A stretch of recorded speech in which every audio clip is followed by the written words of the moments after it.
Matt Report, Season 2, Episode 8. I always forget the episode number. It's not on the top. Is it on the top of my document? It is on the top of my document. Season 2, Episode 8. Oh, you got it right.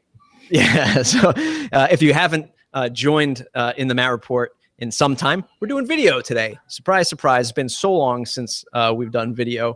So happy to kind of bring that back. We actually kind of brought back all the stuff I used to do pre-show, getting everything prepared is quite different than just recording a typical audio podcast. Anyway, it's mattreport.com/subscribe. Join the mailing list. It's where you can find all the great information and updates to the show. Search us on iTunes. Still looking for 100 reviews to be the top-rated WordPress show in the iTunes directory. And if this is your first time, in fact, listening to the show, what is the show all about? Well, this is a show all about WordPress, right? But WordPress for entrepreneurs, WordPress for business builders, and WordPress for developers and designers, right? We don't dive deep into the technical, technical pitfalls that might be out there, but it's very much about how you run your business using WordPress, whether you're the end user or somebody running a WordPress business, selling WordPress services, or selling products like Devin and I do. And today's topic is going to be the 12 ways to support your WordPress customer, right? And this could kind of go both ways, either services or products, but it's primarily for products. So if you're selling themes, you're selling plugins, today's show is going to be for you. Get 12 different ways. We're going to explore these 12 different ways. What works best for us? What we're doing, what we're supposed to be doing, that we know we're not doing very well. I've got some specific points on that. But before we dive into that topic, sort of the story arc for season 2, and the reason why Devin has joined us is to talk about our businesses, right, in a more sort of intimate way, and product launches. So I will start with the first quick business update from my end. The product that's part of this season story arc for me anyway is Julep. And how much have I got done of Julep since our last episode? 0. Absolutely squat. It has taken a backseat in light of a very, very time-consuming client pipeline that we have on our services business. But all of that said, our meat and potatoes of product revenue, our theme business, and our conductor business is very, very busy. So in my updates today, we are about to launch Baton Pro, which is a new theme. And we're preparing the pro version. We're preparing the free version, getting the free version ready for WordPress.org submission. And very interestingly enough, which is not in my show notes, but WordPress.org themes, and Devin, since our last discussion, our last episode about the theme business, right? And the whole top 20 themes and automated downloads and all that fun stuff, the theme directory has now switched to active theme installs, which really threw a monkey wrench, in my point of view, into the grand scheme of things, because now we're seeing very old legacy themes sort of rising way back up into the rankings, which haven't been there in some time because they just sort of fell off. They got a little bit older, a little bit longer in the tooth. But now, because there's so many active installs from those legacy themes, they have now shot right back up to the top of the rankings, and responsive theme being one of them. Interesting. So, nobody's really talking about this. Nobody wants to. Maybe it's not as interesting as it is to me, but I'm very curious on how that is going to shift the dynamics of upsell and the conversion rates, and maybe businesses that were doing really well because they were ranking high with the amount of downloads, which now have sort of flipped the script on them, to now maybe just bringing businesses back to life that weren't seeing any upsells because they just weren't really on the top lists, and now they have that chance to be on the top list again. So kind of interested to see where that goes. But anyway, when did that change happen? Man, I saw it yesterday. And I had a busy weekend, like just doing yard work. So usually I check the theme repo every single day, and I sort of didn't do it for a couple days. And yesterday I saw it and I was like, whoa, I didn't even tweet it out because, I don't want to be that guy always harping on the subject, but I just noticed it yesterday. So to answer your question, pretty recent, then. Yeah, I don't know the exact day, but definitely since like at least Thursday of last week. Right. Gotcha. So in the last few days, that's when that happened. Which, hey, to me, somebody who tracks this stuff, I think it's going to be a big deal. Because now it's like you actually get to see the active installs, right, versus the downloads. Yeah. Which Well, we I saw. know when the plugin directory switched over, it was a big deal, and we track it every day, like you said, and it's a lot more, interesting than just downloads. Yeah, yeah, and yeah, I mean, and it's definitely, even with theme, like I actually thought that usage would be a little bit better, like the percentage of usage or adoption would be better from like the, what the average plugin adoption is. So maybe 10%, 8 to 10% of people who actually downloaded it are actually active. Right. So if we look at like responsive theme, that's like 1 million plus downloads, and it's only active according to WordPress.org stats for 70,000 plus. Interesting. Right. I'm sure you're seeing a lot less active themes because, one theme, one site, whereas you can have up to, 50, true. 60 plugins That's on true. the site. That's true. Yeah, that's true. I wasn't thinking of it that way. But yeah, I mean, definitely interesting to see these numbers come through. In terms of what I'm doing for the Baton Pro launch, and just like how That's a good name, by the way. Thanks. Sort of plays with the whole like conductor, symphony, note, baton. It just kind of happened. It really never meant it to. Yeah. But one of the interesting things, so what we're doing with the free version is once we get it out there, is we're actually baking in like a little piece of conductor in the customizer. So you can kind of conduct your homepage content to an extent with conductor. So we're kind of baking that into the theme. We'll see if WordPress approves it. They should, because we're only manipulating the display of content. We're not adding content. Mm-hmm. Yeah, I mean, that's how we're sort of kind of making that transition of from Baton to using conductor. Don't know if it's going to work. It's how we're doing it. That's how I'm going to do it. And we'll see if that really works as an upsell piece to the plugin. So I think it's a good idea. Give them a little taste of what it can really do. Yeah, and in terms of marketing, what I've done is I gave an early release to Bob from Bob WP, bobwp.com. He's already running it on his site, and I mean, he loved it. Short of some of the general sort of figuring out how our themes work versus another theme, he didn't have any problems, and he's going to do a review on that on his site about his experience. So I'm excited for that. So. Nice. That's my little marketing tip of the day. If you have a product, you can kind of get it to somebody who is, hate to use the word influencer. Not that he's not, but that term is sort of overused. But get it out to an influencer, see if they can use it. And, it's a great way to get some exposure. I already have some people signing up to a pre-release list. So that's kind of exciting. All right, man, take it away. What are you working on? What do you got going on in the pipe?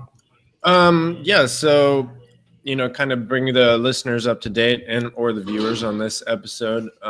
Really been putting everything forward on recurring donations. We've kind of had a team meeting a couple of weeks ago, and we assessed, what some of our roadblocks were with that project, some of the complexities, and what we could get to get past that and to get this thing through the door. And so we've been kind of all hands on deck. I've been working day and night with this team in India, which has really had some really good development out of them recently, which makes me really happy. And we're really close to actually coming to a beta release on that. And we're hoping by the time next week rolls around, when we get to Philadelphia, we'll have that beta ready for some of our Give users at WordCamp US. That's awesome. So, while that has taken front and center, our other, stuff in progress like Facebook reviews, which is going to be a widget and shortcut, allows you to, show your Facebook reviews on your WordPress website, is pretty much done. It just doesn't have some of the documentation and support material that we need. And we'll talk about in this episode that's really critical for your plugins and themes. That stuff's not done. The code is done. But, it's just not a priority right now. This is our priority, and we're really laser focused on that. So while it is, Thanksgiving this week, I'm trying to get as much work done as possible. And kind of, I had an awakening, let's say, on the priority of this project, as opposed to some of the other stuff we had going on previously and we talked about in some of the last episodes. What was if you don't mind me diving a little bit deeper on that, what was the awakening that made you say, let's put this first and foremost? Well, we kind of have these team meetings every 5-6 weeks with a mentor that we have. And, the last couple of meetings, he noticed that this was a huge priority and it's not getting done, right? And it's really, we're in the biggest giving season in, the year cycle right now, November, December. And if we don't have a critical add-on like recurring, we get asked about it 2-3 times a day, it's starting to negatively reflect our product. And not only are we missing out on the revenue on it, but it's, it's counting against us. People are discrediting us because we've said we'd have it by now and we don't. So, it's time to get it done, really. It was a kick in the butt. Yeah. Do you actually have users or customers or even pre-sales customers sort of knocking on the door saying, well, where is it? Like, you said you were going to have it and it's not here yet. Or is that something that's just sort of, okay, you do. So you do have people saying you said you were going to have tweets, we get Facebook messages, we get emails. Nobody has knocked on the door yet, but I wouldn't be surprised if that's coming soon. Yeah. Don't give out your address. Yeah, right. Or your phone number, right? Because we actually have people call us about our themes. Like I've had some people call too. It's kind of a weird thing. Yeah.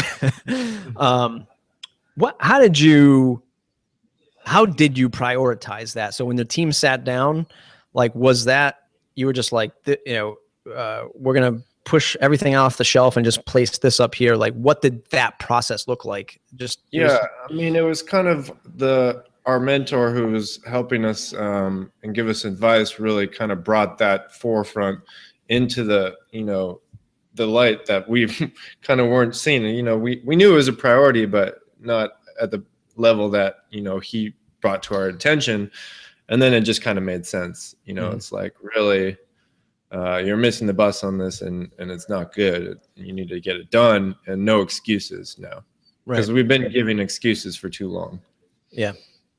So that was kind of, it's really easy to, just develop as you can. And, we're working on other things like Form Field Manager. And I was talking about all these other plugins we're working on in our past episodes when really it should have only been on recurring donations, which is going to be the main tentpole of our company once it's done.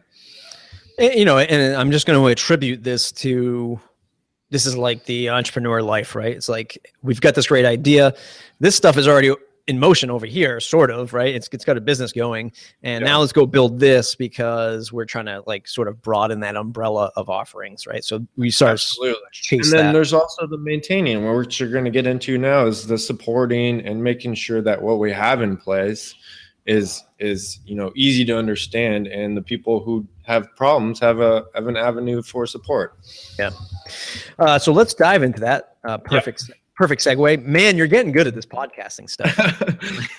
I'm learning from the best, right? You are getting really, really good. We're going to talk today about 12 ways to support your WordPress customers, product customers, and we have 12 here. We might add a few as we go, or maybe we'll combine as we go. We kind of just shot this list together on the fly. But number one is documentation. Absolutely, and number one. What I hope to do with this list is not just give like, you have to write documentation. Next, what I want to do is kind of explore these really quick individually, what they mean to you. Number one for me, documentation is something that sorely gets undervalued as part of the development process. And especially with the theme business, both. I mean, I don't even weigh them differently. I think they're ultra important in both themes and plugins. But for example, like building a theme demo, like for our latest theme, it's freaking hard. It's hard. It's not just drop in like dummy text like we've done in the past. Like, I'm trying to make this a little bit better. So it's very hard. But number two, it's like documentation is not just about support. It's also about marketing too, right? Because if you don't have good documentation, which I've learned with Conductor, is it does all the stuff that people are asking. We just haven't had the time to document all of it. Yep. And in an open source world, what I've found as I try to market Conductor to folks and note to other developers is, it's like, I had a conversation yesterday with somebody who's sort of building what Note does, and they were like, "Gee, I wish I knew it did all this before I did all this work on my end." And just like, damn, if I just had it documented in Note, I could have saved this person boatloads of time, and they'd be using our product. So the open source product world is very interesting like that. Whereas it's like you're trying to attract end user customers, but you're also trying to attract developers so that they can use it and you can distribute a little bit more. Funny world, but documentation, first and foremost, best way to support your customer for pre-sales, sales, support, and longevity of the product. What are your thoughts on documentation? Absolutely. I mean, not only will it reduce your overall support time if you have that documentation in place, it's going to make your team more efficient, and if you're using tools that we'll talk about coming up, like Help Scout, which have kind of like a fast documentation built in that you can use in your canned replies, it's going to really speed up your team. You're going to get through a lot more tickets faster. And then also the use of video within documentation can really be a great visual addition to a lot of people who don't really want to read through how something does something. And for something like Conductor or a drag and drop theme or what have you, a visual tutorial is really helpful. Yeah, for sure. I found that most customers don't read our documentation.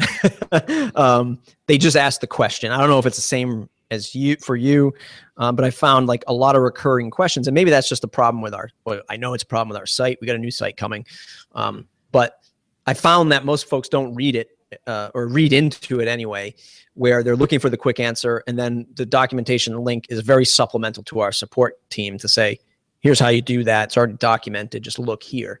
Do you find it the same way for your stuff, or? We did. We saw a lot of questions coming in that have already been answered in the documentation. So we tried to, gate our form with questions from the documentation. Like, first of all, have you read it? And then also when they activate the plugin, there's a nice little banner that shows up with a link to the documentation, also a link to the support. That's a great idea. I like that. Kind of like a welcome banner almost. Yeah. And I had another thing too. There's a third aspect that they get to, but also, just providing the documentation for those generic questions for the people that get through and ask you those things that have already been answered. Yeah, for sure. So the most obvious one, documentation, it's also the hardest for product developers, business owners. It's time consuming, and as you are bootstrapping the business and trying to develop and iterate and sell and market, and then there's like this big gray cloud of documentation just hanging over you, but it's so important. Quickly, Matt, how do you handle your documentation? Is it a custom post type on your website that has a category attached to it, or is it something through a Help Scout or something else like that? That's a great question. So we happen to build a great plugin for content display. There you go. And we make custom post types. We have a plugin that we've contributed to on .org for custom. It's custom post type maker is the plugin name, and we use that to create our docs. Put some taxonomy attached to that, and then use Conductor to display that. So when you go to developer docs, it displays all the developer docs. User guide, it displays all the articles of user guides. So there's that. That's the sort of the technical way of doing it. Right now, we have a few interns for this semester, and they're heavily entrenched in building documentation for our theme stuff. Very nice. So that's how we're doing that. And one more question. Do you see it as a big sales funnel? Because we see a lot of sales go through our documentation. People are first checking it out, and then they'll make a purchase decision from the sales or from the docs. Absolutely. And we also know it's critically hurting us in sales at the same time, because there are we don't have every we have most of our hooks documented, but not examples, right? Mm-hmm. When I think of companies that do this really well, I think of, just off the top of my head, it's like Ninja Forms. They do it really well, where it's well documented on how to actually use it with code snippets versus just saying here's the name of it, right? Mm-hmm. Or here's the function name, that kind of thing. So one of the things, so that's an area that we are looking to improve upon for sure. Cool. because I feel like it is a great sales funnel as well. Number 2 in the 12 ways to support your WordPress product customer are blog posts, right? And I'll actually throw in, well, actually, no, I'll just for the sanity of This is something you do way better than we do. Well, yeah, I mean, it's actually, so again, it's a time thing. Blog post or use case tutorials, right? So this is, again, something that's pre-sales and support. You're writing and creating blog posts on ways that people use your product. Or if you're like me with Baton Pro right now, it's a lot of sort of like behind the scenes thing. Like, here's a sneak peek of how you're going to use Baton Pro. Here's how Bob WP used it. And you're able to create some videos and some content that will also teach somebody how to use it in that use case. So I'm a huge proponent. I'm a huge proponent on that. It's a huge, again, like everything else, it's a very time consuming thing. It's not as boring as documentation. That's for sure. But it's a great way to, I use it all the time in support, like going back to finding a blog post that I wrote on how to make a landing page for WooCommerce. I just pull up the blog post and I just send the link and here's how you do it. It's actually not even an official documentation, but it's just a blog post and we just use it as a resource. And that's the second way, right? Have you been doing this at all? Have you been taking a shot at it? Yeah, we have this section on our site called Give Stories. And one of the stories is a professional skier that used Give to raise money to go to a competition. And it was kind of a nice, exciting story. And I personally didn't write that, but we do have more content marketing coming out. And it really helps. Like real life stories like Bob WP, like you mentioned, that's really great stuff. Yeah. Telling the stories are what sells. It's just, you have to create a lot of stories. Yeah, you have to find these stories, right? Right. You have to find these stories in order for them to be useful. And will this story be useful to your potential customer? You don't know until you start gathering that. But that's all part of the whole marketing thing, but great for support in this case. Let's move on to number 3 in our list of 12, seminars and webinars. This is something that I'm really starting to look forward to in 2016. I was so hoping to have it rolling by now, but unfortunately not. And I'd say for any sort of moderate to complex plugin, super valuable, I think, to have sort of the traditional webinar and seminar that somebody actually has to register for, not just a free Google Hangout. Here's another marketing tip. I probably wouldn't do it as just a free Google Hangout like we're doing today, because that's very just, hey, if you're there, you're going to watch it, no big deal. If you register for something and it gets put on your calendar, you're more apt to watch, and just tells me that people care about tuning into this particular topic. So trading your email address for, maybe I might send you a follow-up email that says, thanks for watching the seminar or webinar, how about, 10% off or something like that. Sort of validates the time spent, and it warms the customer up to using the product, because I don't care how many blog posts you make, how many documents you write, how many videos you record. There's always going to be that question. Absolutely. Why not have some kind of live webinar where you can answer those questions? I don't know if you've explored this yet, but if you have, I'd love to hear your thoughts on it. I haven't. I know Matt is doing some live webinars with a very nice lady named Christina Hills, and she has a really great following of WordPress users, mostly novices and beginners, that, they run a business site and maybe, a couple sites at most. And she really found she's got hundreds of followers. So, and it has made a business around it. And so it's very, people are hungry for that type of thing is what I'm trying to say. And if you can fill that void with either a seminar or webinar or, a hangout even, that's great. Yeah, for sure. I agree. Number 4, help desk system, right? This is sort of one of those no-brainers, but there's a bunch of different ways to formulate a help desk system. We use Freshdesk as our help desk system. Is that by FreshBooks? It is not. It is not. Okay. No.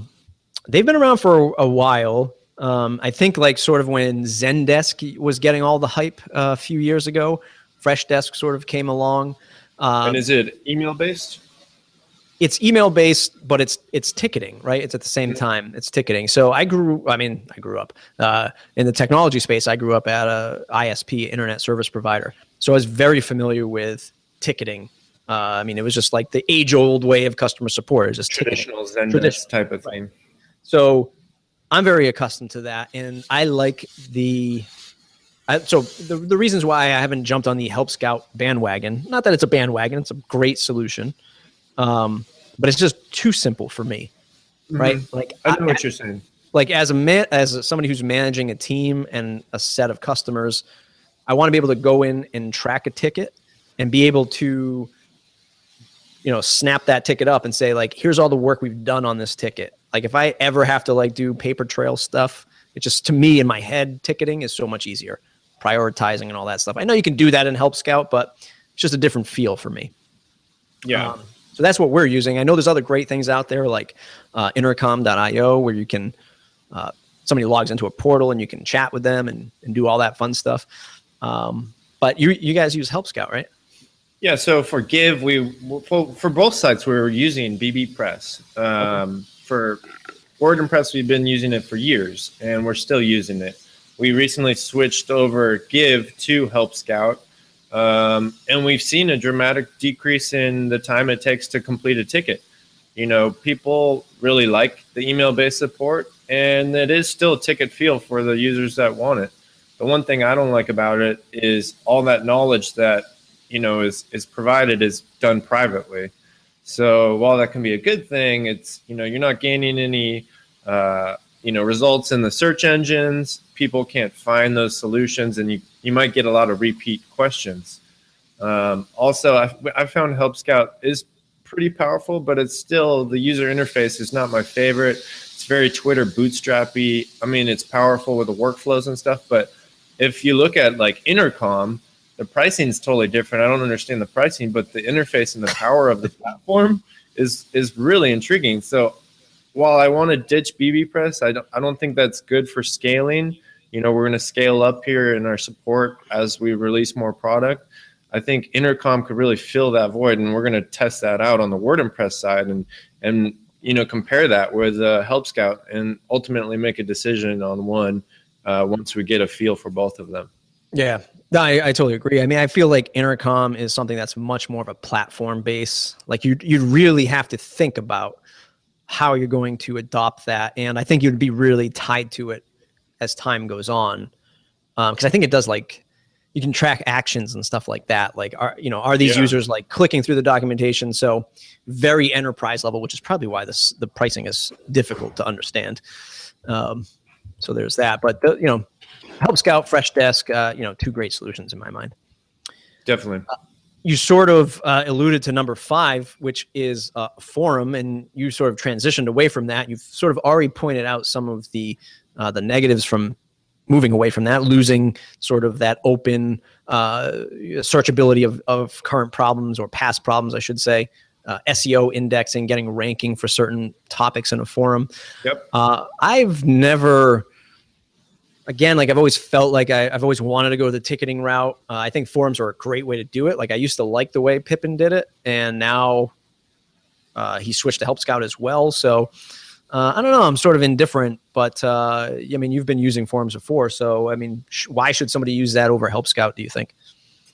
Mainly for, you'll get less support reasons, SEO, but the main reason I didn't like it was because users didn't really enjoy it. They have to remember another password. They have to know how to log in, and the time it takes them to respond is a lot longer than traditional email based, where they can just reply on their phone or reply wherever they're going on the go. Yeah. It's also another thing for you as the owner to maintain, right? It's Absolutely. not, so many people will just forget that. One, there's like the whole spam thing and user registration and moderating that. And then it's just like the thought of updating your site or changing marketing look and feel of a site, that kind of thing, porting a site over. Like as time goes on, that's a lot of content that sits there. Yeah, it's a lot of development too. BBPress can do anything you want it to do, and you can make it, work like the perfect form, but you're going to spend a lot of time developing on it to do what you want it to do. And is that really what you want to spend your time doing? Right. I spent like a day tweaking our support form, and then I looked back and I was like, I wasted a whole day doing this. This isn't what I want to do. This is not. It's like when I try to be my own sysadmin and run my own AWS instance. It's just not what I do. Pay the people that know how to do it. Pay the WP engines or the help scouts out there. That's where I came to that conclusion, basically. Yeah. So here's a great marketing tip, right? For those of you wondering, how do I build my next product? Here's Devin and I. We're both WordPress folks. We're in it. Up to our chins, really, and we don't even want to deal with these things, right? So if WordPress folks like you and I don't want to do it, can you imagine, the regular sort of Jane user WordPress person who is, hey, I heard using bbPress for supporting my business would be great. Can you imagine what that's like for somebody who's not in this stuff? I don't, it's crazy. Right. So. Look at really what these problems are and pay the people that can get it done right. Yep. And Discourse is actually another. I wrote this down. bbPress and Discourse, as we're talking the concepts of these ways to support Discourse people. looks cool. Yeah, it looks great. I mean, I know WP Chat uses it. Yeah, the Sage guys use it too. Yep. Looks like a great platform. I haven't really played with it. I haven't installed it, but it looks great. I like interacting with it as an end user. So that might be another route you can take. Ongoing and progressive training videos. We alluded to this. This could be in support, in your documentation. It could be sort of part of that webinar series or seminar series. Built into the theme or plugin, maybe. Built into the theme or plugin. But keeping them going, right? And we have the 12th one, which sort of is similar to this, but I'll leave that at number 12 is still. But ongoing and progressive training videos, one of the things that I've been trying to do as I've created videos is make long videos and make short videos, or at least edit out some of the sections of longer videos. So, for example, like in the Baton Pro, we have a theme demo out there right now on our YouTube channel. It shows you how to set up the front page. But it's not like, it's not a very in-depth, like, here's the reasoning behind this. Here's the method to this madness kind of thing. It doesn't dive deep into the details. It's very much grab this widget, put it here, grab the conductor widget, put it here. It's 10 minutes long, but it's very much 10 minutes of moving things over and just setting up the options, moving things over, setting up the options. And then what I feel like I'm going to do is go back and break those out into, well, here's the reasoning behind it for those people that want to know, right? For the people who need to take it a little bit slower. Mm-hmm. And that's my advice for creating these progressive training videos. As you iterate on your product and as you release new features, I think getting them done fast for the person who wants to just, how do I do that really quick? Versus, some longer drawn out thing. What's your take on creating videos? Yeah, absolutely. Like you said, I think providing good captions, once you do record the video, I find zooming in and, adding additional captions or text to the video, whether using Camtasia or, Final Cut Pro even, that can provide a lot of good additional info within the video for people who might, need that type of thing. And then also, like you said, keeping the videos kind of to a sane level. You don't want to watch an hour and a half on how to set up a theme. Like you said, give them little bite-sized chunks, like how to set up the front page in 10 minutes. That's a really good point you made. Yeah.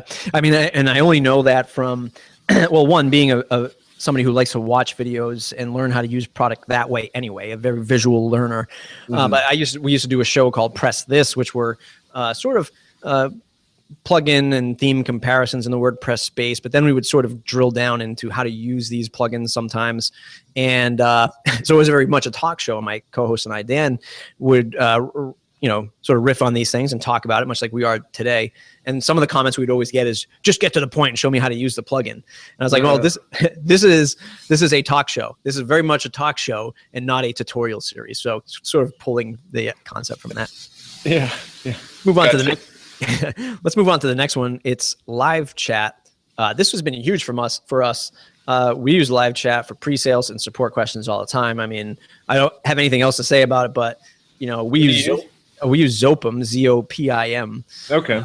I know there's Olark. I know there's other platforms out there that are now integrating into WordPress. That's the one we use is Olark. Yep. I like it. Help Scout.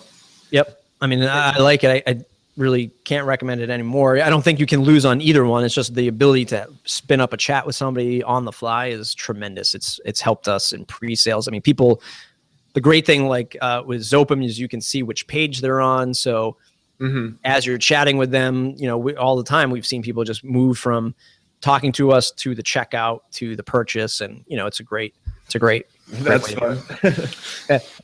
fun. Number 8, and I just realized I wrote this twice, so we actually only have 11 ways to support your WordPress customers, is an upgrade path. This is more sort of theoretical part of the business, making sure that you actually are dedicated to the product that you've released or are releasing, is to have some kind of upgrade path available. And you talked about this at the start of the show. Is you had an upgrade path to say we are going to release a recurring donations add-on, and you saw how important it was for folks. So I think it's a great way to support your customers in a sense, right? In a real theoretical sense, is sort of we're supporting you because we are going to continue to invest in this plugin. I could be off my rocker thinking that way, but to me, I don't want to just throw something out there and, guess what? Well, we're never going to touch that again, right? Good luck with that. I want people to know that we're going to continue to invest in our products. And to me, it's a great way to show support to your customers is to have that upgrade path. I would imagine you would agree, unless you're sort of... I think I saw recently that 50% of the plugins on WordPress.org haven't been updated in the last year or two. Yep. And there's a term like set it and forget it plugins, and which means the developer kind of just released it and forgot about it, which makes me, if I'm going to start a business website, I'm going to want to know there's somebody behind it. And absolutely, if you're releasing add-ons or continually updating the core plugin, or for instance, you just are dedicated to a free plugin, that speaks, volumes for what you're doing or your company's doing and your contribution to the community. Yeah.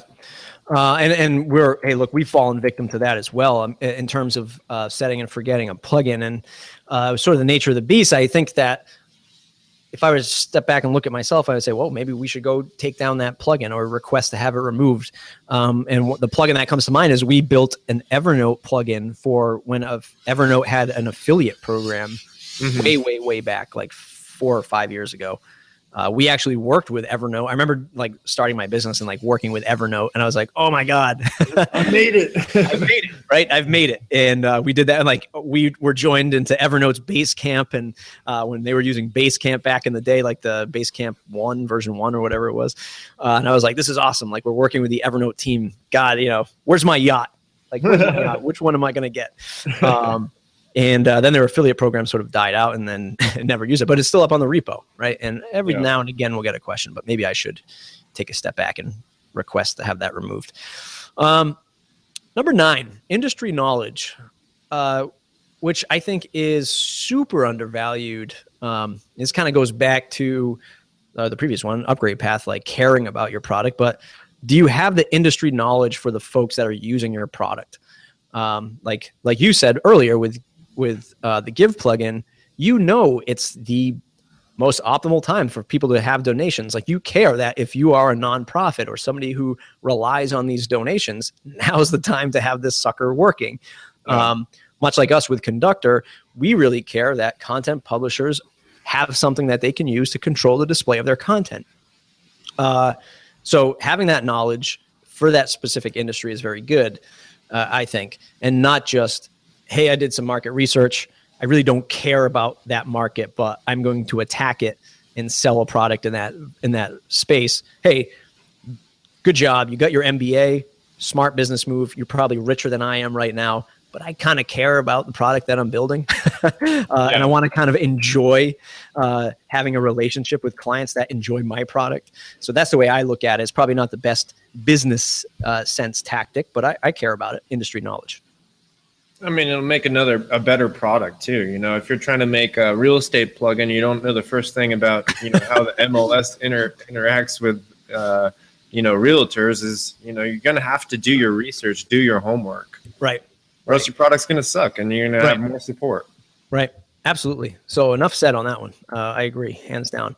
Number 10, automation. Again, this kind of goes to marketing, but I feel like sort of if you take the concept of marketing automation, I wrote about this on my blog post. I forget the name of it, but I'll link it up in the show notes. But it's something about how we use marketing automation as like this trendy thing. So we all jump on it for no particular reason or without a real goal in mind. But I think marketing automation can do two things that are great, maybe even three things. It's segmenting your audience, right? Which isn't really automation, but it's a big part of it. It's segmenting your audience to get the correct support, right? So if you know that, this pre-sales person came in and like in my case, I know that they're a content publisher. They're not a WordPress expert. So I put them in a particular bucket. So when I'm interacting with them, I sort of know where they're coming from to an extent. Versus a developer, I can sort of shoot them like line code, GitHub gists and say, look at this line number and solve it that way, that kind of thing. Then there's onboarding, right? And that's like the whole automation thing where you've purchased our product. Now, how do you use it? Like, what's the next step, right? And this could be your first plugin that you've ever bought in your life. Who knows? You might not realize that you're getting an email with a download link, or that you can go into my dashboard and download your product. So having an automated onboarding system, I think is killer.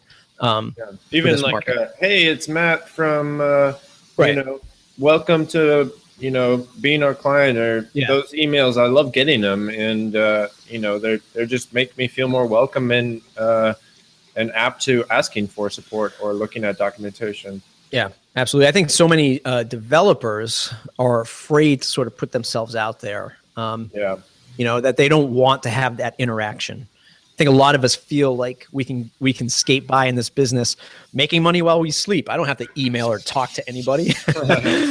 That's the dream. Right, that's the dream.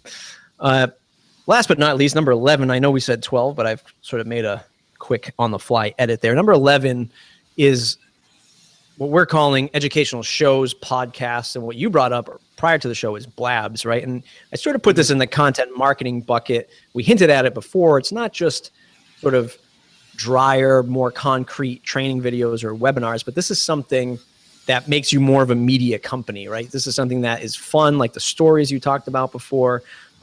We do conduct our office hours where it's a little bit of fun, a little bit of education, a little bit of pre-sales kind of thing. And you talk about blabs. So why don't you talk about your success with running a blab for your company? Yeah, so Blab's really great. It allows people to log in with just their Twitter. You get 4 screens, so you can imagine it like a hangout with less barrier to entry. People can just click on the screen. As a moderator, you can let them in. There's a question capability in it, so you can ask a question to people who are running the Blab. And, overall, it's a just great social tool to, getting out there and getting your face in front of your actual users or people that are just generally interested in your plugin. So it's a marketing thing on top of support.